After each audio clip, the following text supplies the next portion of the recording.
Santiago Nieto es licenciado en Derecho por la Universidad de Querétaro y doctor en Derecho con mención honorífica por la División de Estudios de Posgrado de la Facultad de Derecho de la UNAM.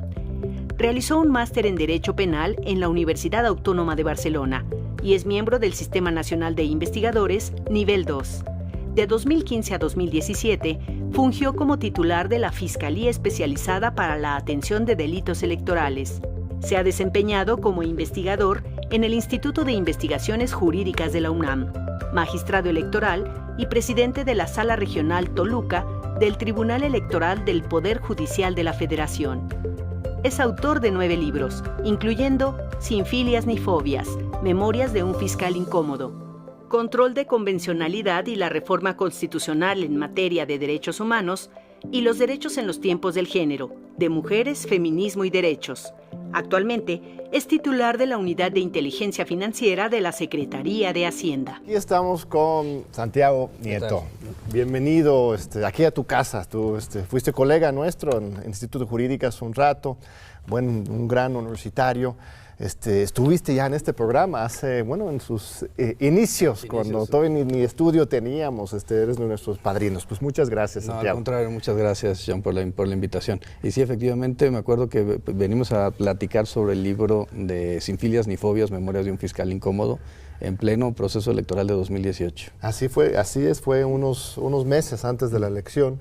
Todavía no se sabía cómo iba a terminar, si iba a haber fraude, ¿no? Eso es la gran pregunta, porque la preferencia electoral estaba muy claro, pero si iban a poder maquinar el fraude otra vez o si iba a imperar el Estado de Derecho. Y finalmente pues, los ciudadanos tuvieron su día, ¿no? El 1 de julio y llegó un nuevo gobierno.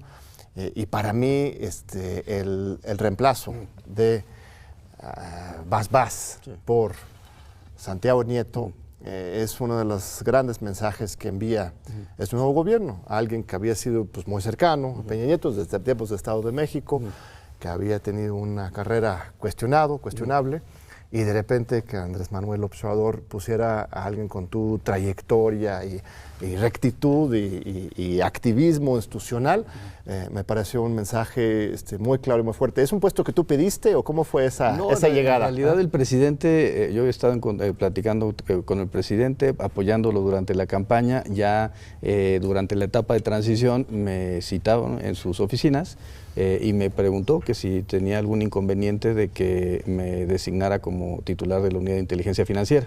Le dije, no, por supuesto que no, presidente, lo que usted diga. ¿Tienes algún problema de que se haga público el día de hoy? Le dije, no, por supuesto, presidente, cuando usted mande. Y fue un día muy especial porque además era 1 de septiembre y era el último informe de Peña Nieto.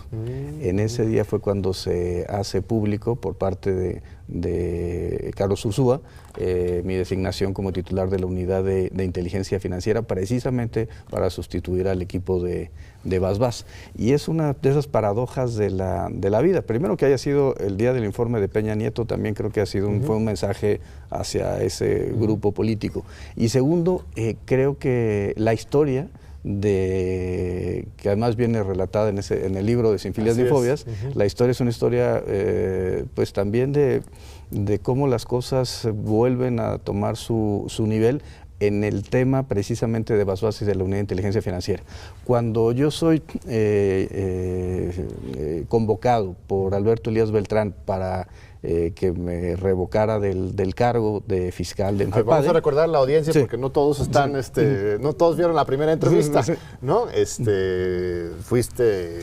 Trabajaste en el IFE en su momento, magistrado electoral, y finalmente fuiste nombrado titular de la Fiscalía Especializada para Delitos Electorales. Y de repente, despedido fulminantemente, por hacer tu chamba, ¿no?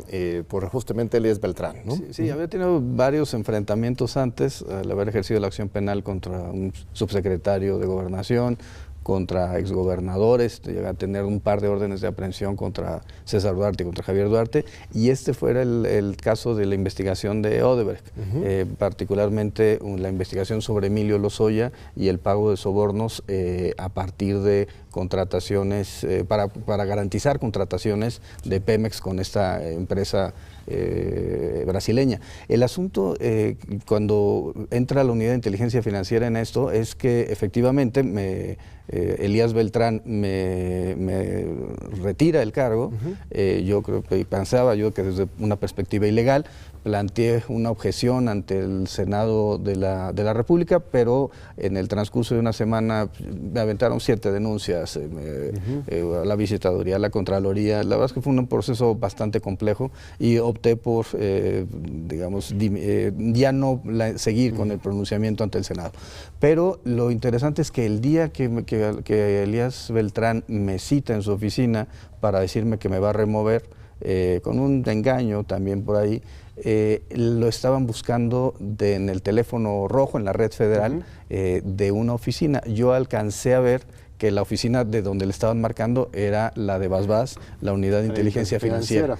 Y hoy, bueno, después, por la designación del presidente López Obrador, regreso precisamente a esa oficina, es donde actualmente despacho, que fue de la que se programó mi salida en octubre de 2017. La sospecha a partir de esta coincidencia es que quien pide que te renueve es precisamente este titular, BASBAS, porque estabas complicando su trabajo, en el tema de Odebrecht y otros temas. Sí, ¿no? BASBAS, digamos ese grupo político, Alberto Elías Beltrán, ese grupo fue el que estuvo interesado en que yo saliera en su momento de FEPADE, y evidentemente tenía que ver con esta investigación sobre Odebrecht. La pregunta es, ¿qué ha pasado después? En esa ocasión que hablábamos, Transparencia Internacional nos ponía como el país 138 de 180, como el más corrupto del mundo, ¿no? Nuestra escala de valores era 28 puntos sobre 100, de una escala de 0 a 100, muy cerca de Somalia con 8 puntos y muy alejado de Finlandia, de Nueva Zelanda, de Dinamarca, que son los países más honestos de la Tierra. La pregunta es, por ejemplo, Brasil y Perú estaban 40 puntos arriba de nosotros. La pregunta es por qué estaban ellos en esa posición y nosotros en la otra. Yo creo que tiene que ver con este apellido de origen alemán radicado en Brasil en el siglo XIX, que es la familia Odebrecht. Porque ¿qué sucedió durante esos años? Pues en realidad absolutamente nada. ¿Y qué ha sucedido en este gobierno? Por lo menos la Secretaría de la Función Pública, la doctora Irma Heréndira, ya inhabilitó por 10 años a Lozoya. La UIF ya le congeló las cuentas y hemos tenido amparos de ida y vuelta, los últimos los hemos ganado, y la Fiscalía General de la República obtuvo órdenes de aprehensión, algunas se han cumplimentado, otras no, pero en este momento Lozoya es prófugo de la justicia mexicana, y creo que eso sí es un cambio cuantitativo y cualitativo muy relevante. Y están en la cárcel Rosario Robles, Javier Duarte, Juan Collado. Medina Mora recientemente renunció a la Suprema Corte, ahorita hablamos de este tema también. Sí, Romero de Champs también renunció a una posición que había tenido durante 26 años, es decir, sí hay una transformación del país, particularmente creo que en el tema de combate a la corrupción y a la impunidad. Ahora, las renuncias son importantes, pero ese es solamente un primer caso, eso nos ayuda a atacar la corrupción. Pero para atacar la impunidad pues necesitamos que los asuntos terminen ante los tribunales. A ver, Medina Mora, ¿renunció porque lo presionaste tú o lo presionó el presidente de la República? ¿Por qué renuncia y qué papel juega la UIF ahí? Bueno, a ver, nosotros recibimos información del sistema financiero donde había unos movimientos inusuales por parte del hoy exministro. ¿En estos últimos meses? En estos últimos meses. Y entonces lo que hicimos fue, además por protocolo, elaborar una denuncia. Se presentó la denuncia ante la Fiscalía General de la República para efecto de que esta instancia determinara si había una responsabilidad de naturaleza penal por lavado de dinero o enriquecimiento ilícito. Había paralelamente fue desarrollando el proceso penal y termina pues renunciando a su cargo Medina Mora. La verdad es que nosotros no hicimos ninguna presión de ningún tipo. El tema es que a veces hay personas que no están acostumbradas al cumplimiento de las reglas del Estado de Derecho. Claro. Y aquí el punto importante es estábamos viendo un proceso de, además, muchas sentencias pues francamente cuestionables respecto a la constitucionalidad y legalidad impulsadas por este exministro. Bueno, son dos puntos. Sí. Uno es su renuncia, entonces no es que tú la hayas presionado, más bien al contrario. Bueno, yo imagino en el régimen anterior llega una información así de movimientos extraños en las cuentas bancarias en los Estados Unidos, en Inglaterra, en México, a las oficinas de la UIF, y esa información pues se utiliza para negociar, ¿no? O impunidad o presiones. Bueno, aquí tengo esa información, ¿no? Y lo que tú hiciste era no eso, sino simplemente integrar la carpeta y presentar la denuncia correspondiente, lo cual tendría que haber caído como una bomba, una sorpresa a mí de Mora y otros donde has trabajado así.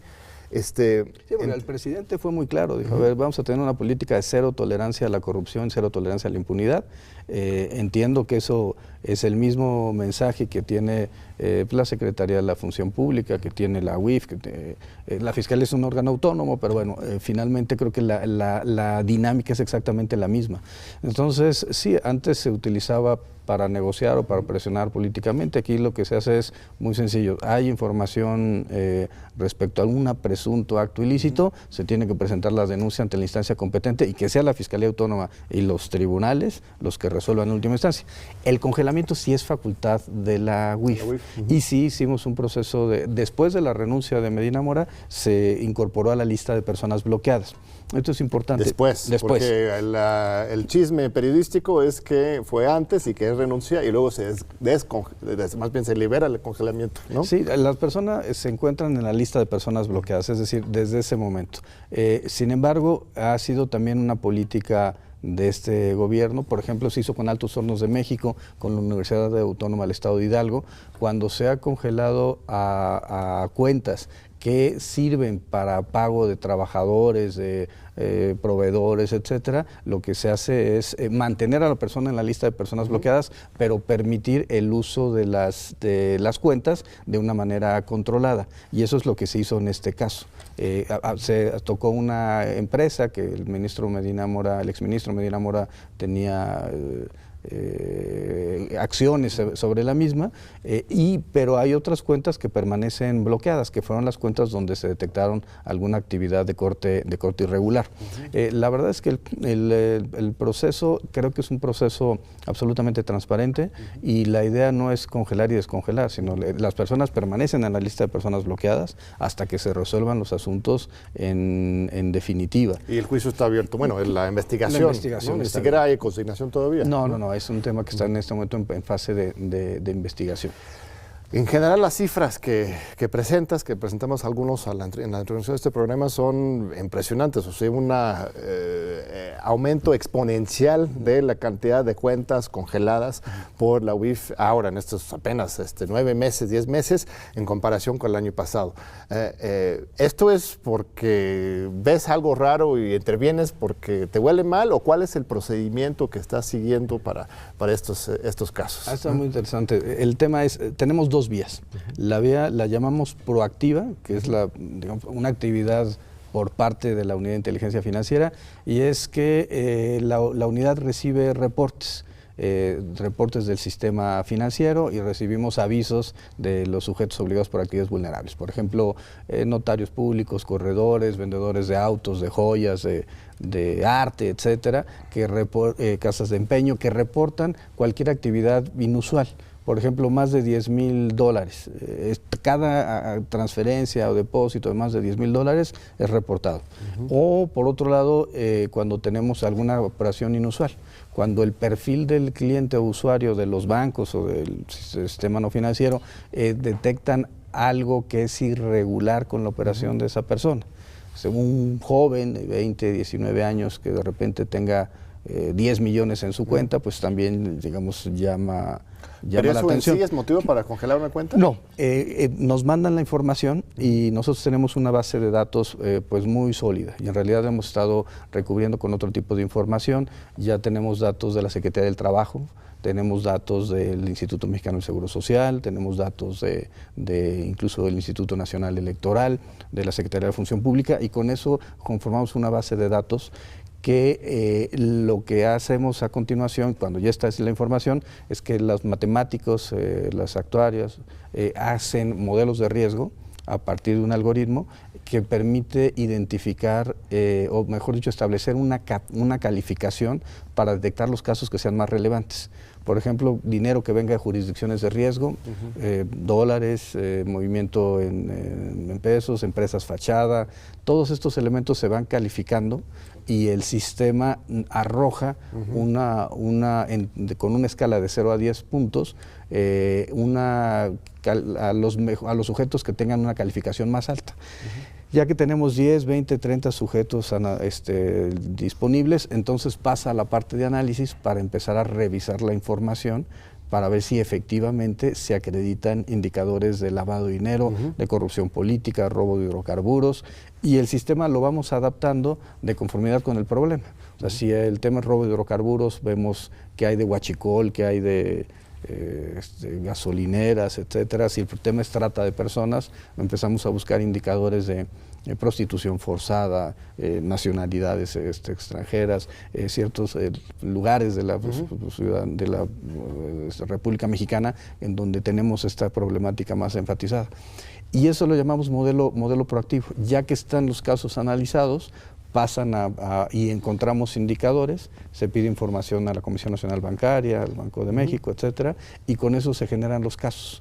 Se presenta la denuncia ante la Fiscalía General de la República o se hace el congelamiento de cuentas. Y mientras, no necesitas esperar el juicio definitivo para congelar temporalmente la Exactamente. Sí, no. Si me esperas unos segunditos, vamos a un breve corte y regresamos ahorita con el doctor Santiago Nieto, titular de la UIF. No se vayan.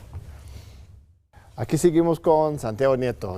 Muchas gracias, Santiago. Bueno, habíamos terminado una reflexión sobre el ejercicio proactivo de revisión de todo el sistema bancario para ver esos casos específicos que van emergiendo de estos datos y luego investigas y vas sobre ellos. Supongo que un trabajo así no se hizo antes, ¿o tienes alguna evidencia de que en la UIF se hacía esto antes? A ver, hacían casos, pero no en la cantidad ni profundidad de lo que hoy se tiene. Y el otro tema también tiene que ver con la atención reactiva.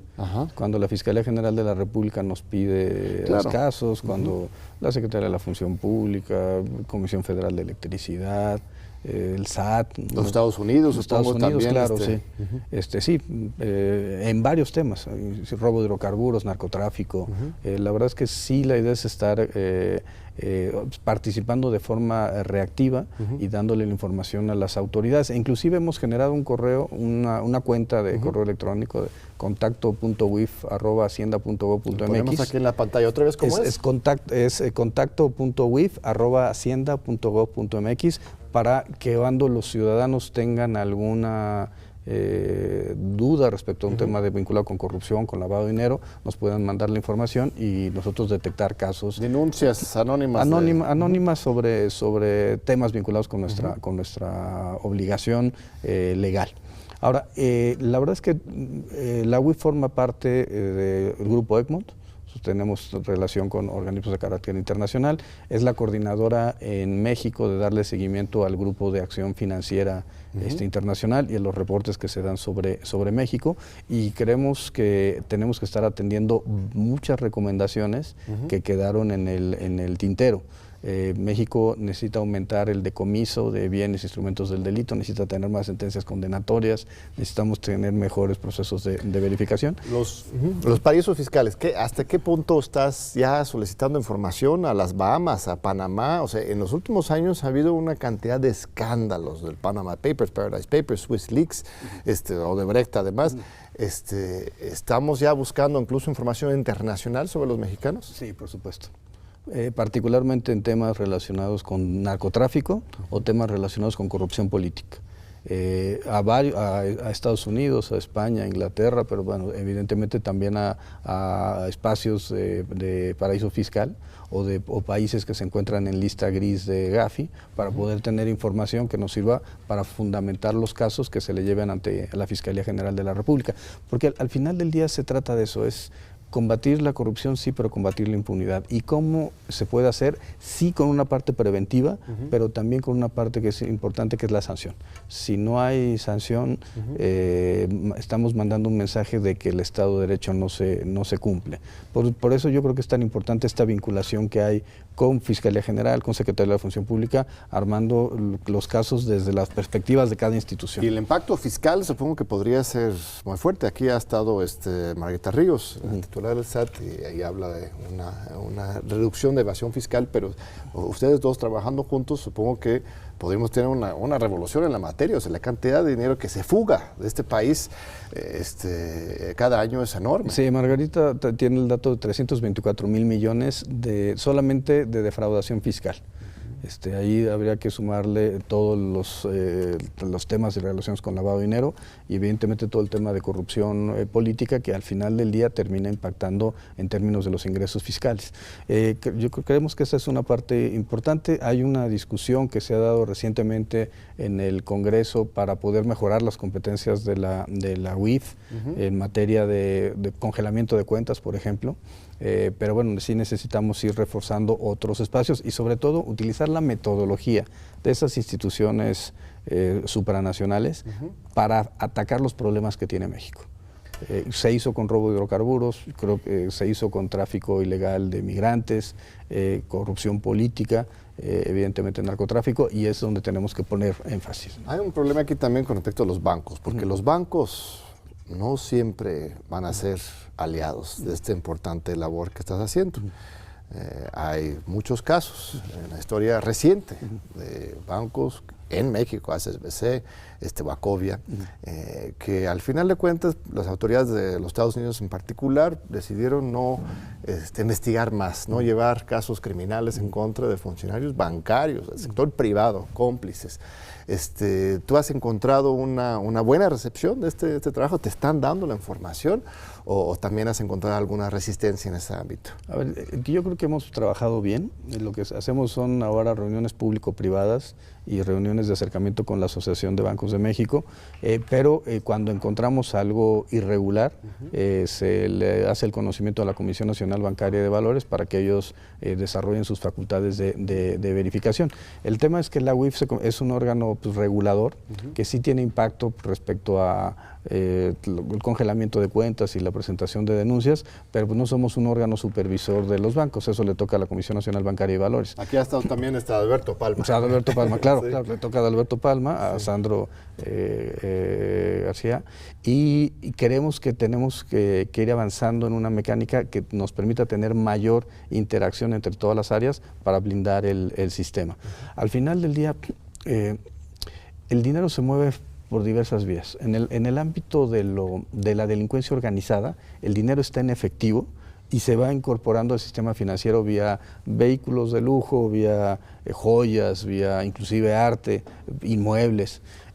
Y en el caso de corrupción política, el dinero está en el sistema financiero, se transfiere a empresas fachada y las empresas fachada terminan sacando el dinero. Pensemos en la estafa maestra, pensemos en Cedesol, Sedatu, Pemex, sacando el dinero en efectivo y desviándolo a campañas electorales o desviándolo a la propia pecunio de los funcionarios públicos. Y creo que evidentemente esto, el golpe sobre la mesa está dado por parte del presidente y la idea es que todos los casos se lleven ante la Fiscalía General. No hay algún pacto de impunidad con el viejo régimen, entonces no te ha dado instrucciones el presidente de la República de que este caso sí, este caso no, no se mete a administrar tu trabajo. No, a ver, el presidente me ha dicho que el principio es cero tolerancia a la corrupción, cero tolerancia a la impunidad. La metodología es todos los casos que lleguen, se presenta la denuncia ante la Fiscalía General de la República, puede ser ante la Fiscalía Anticorrupción, puede ser en SEIDO por lavado de dinero, puede ser en SEIDEF si se trata de otro tipo de delitos financieros, o que vaya a la Secretaría de la Función Pública, a la Procuraduría Fiscal de la Federación, es decir, darle vistas a todas las autoridades y a partir de la información financiera detonar los casos. Y su posición ha sido muy clara, nosotros no vamos a ser tapaderas de nadie. y por tanto si hay alguna actividad irregular, esto se tiene que denunciar, ¿no? Recientemente estuvimos trabajando con Jiménez Esprío temas vinculados con comunicaciones y transportes de la anterior administración, con Torruco temas vinculados al Consejo Mexicano de Promoción Turística y bueno, y todos los casos al final del día hay que llevarlos ante las instancias y que sean los tribunales los que resuelvan, claro, pero que no haya una actitud omisa por parte del Gobierno de México. Muy bien, Santiago. ¿Qué otros casos nos puedes mencionar de que han sido particularmente estratégicos para ti en este año? Yo creo que el primer tema fue robo de hidrocarburos. Logramos reducir, el Gobierno de México, el Gobierno del presidente, con Sedena, Marina, logró, la Secretaría de la Seguridad, lograron reducir de 80,000 barriles diarios que se perdían en noviembre de 2018 a los 4,000, 5,000 barriles diarios que se siguen perdiendo hoy en México. La UIF, ¿qué tuvo que ver con esto? Un congelamiento de unos 900 millones de pesos de empresas que terminaban vendiendo más combustible del que le compraban a Pemex. La única explicación lógica es que ese diferencial era evidentemente el huachicol que se estaba comprando y se estaba metiendo al sistema vía las gasolineras establecidas. Yo creo que la segunda parte tuvo que ver con trata y tráfico. Logramos con coordinación con la Procuraduría de la Ciudad de México, con Policía Federal, la detención de un líder de una banda internacional dedicada a la trata de personas. Se logró el congelamiento de cuentas de otros 2 grupos vinculados con trata y bueno, también estuvimos presentando denuncias sobre el tráfico ilícito de personas, ¿no? Particularmente personas centroamericanas que eran llevadas hacia el norte de la República, hacia Estados Unidos, en condiciones muchas veces infrahumanas. Yo creo que en temas de corrupción, Romero de Champs ha sido una buena investigación, también. ¿Está abierto todavía? Está abierto, tenemos en este momento, bueno, está denunciado también el caso de Medina Mora, se encuentran las denuncias presentadas con respecto a Rosario Robles, hemos avanzado también en casos importantes como OHL, Aleática, que habían generado actos de corrupción en el gobierno del Estado de México y seguimos avanzando, ¿no? Muy bien, quiero aprovechar nuestros últimos momentos para abordar otro tema que también eres experto, vienes del mundo del derecho electoral, ¿no? Que al final de cuentas termina siendo similar, ¿no? Lo que estás haciendo aquí en la UIF, combatir la impunidad, en equidad, ¿no? ¿Cómo ves a las instituciones electorales? ¿Aprendieron la lección ciudadana del 1 de julio de 2018? ¿Hace falta también renovar estos órganos autónomos o los ves muy tu perspectiva? Yo veo al Tribunal Electoral con una confrontación interna que no le beneficia absolutamente a nadie ni a ellos mismos. Creo que es un tema de que se ha privilegiado el interés personal respecto a los intereses institucionales. Y cuando eso sucede, pues la verdad es que las instituciones empiezan a deslegitimarse. ¿Y todos por igual? ¿Ves a todos los magistrados en esto? ¿O hay grupos, pero yo creo que el sistema electoral, digamos, ha dado grandes ventajas y aportaciones. Yo creo que hay cosas que hay que fortalecer. Yo no era de la idea, por ejemplo, yo no comparto la idea de desaparecer los OPLES.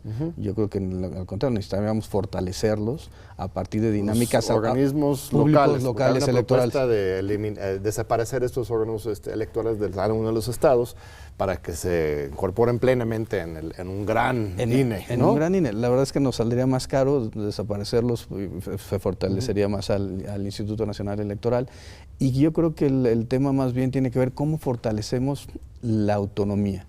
Yo creo que pasa por, evidentemente, los presupuestos para que los gobernadores no estén controlando a los institutos electorales locales, también por una perspectiva ética, ¿no? Tienen que darse cuenta que son órganos pues que finalmente pues, van legitimando el proceso por la presencia de ciudadanos en el mismo y que tienen que actuar de forma alejada a los gobiernos. Creo que esa es la gran... Bueno, una cosa también es autonomía y el otro es una especie de venganza. De repente hay consejeros nacionales del INE que que vestidos de autónomos, más bien atacan desde un enfoque pues, político en contra de la 4T. Sí, a ver, hay un tema muy importante ahí. Yo creo que los órganos autónomos deben ser órganos técnicos y no pueden ser, igual, lo mismo que los ministros de la Suprema Corte, no pueden ser... Partido de oposición. No pueden ser un partido de oposición. Así exactamente. Su posición es una posición imparcial, sí, de autonomía, pero eso no significa ser líderes de la oposición, o una oposición al presidente, o una oposición a la 4T. Honestamente, si quieren hacer la oposición, pues tendrían que irse a los partidos de oposición. Evidentemente se vale en una democracia. Eso es lo que queremos. Pero entonces que no se utilicen los espacios públicos para atacar un proyecto de gobierno, cuando eso tendría que darse en el Congreso, en los partidos políticos, en los medios de comunicación, en la sociedad civil, pero si una persona es juez, no puede ser líder de un partido de oposición. Así es. Y desde la UIF vas a poder participar en esta misma vigilancia de los flujos financieros, supongo. O sea, si tú encuentras algún dinero que podría estar desviándose hacia una campaña electoral, tienes la obligación de informarlo a la FEPADE y al INE, ¿no? Sí, lo hemos hecho con 2 casos ya en particular, en donde se han presentado denuncias ante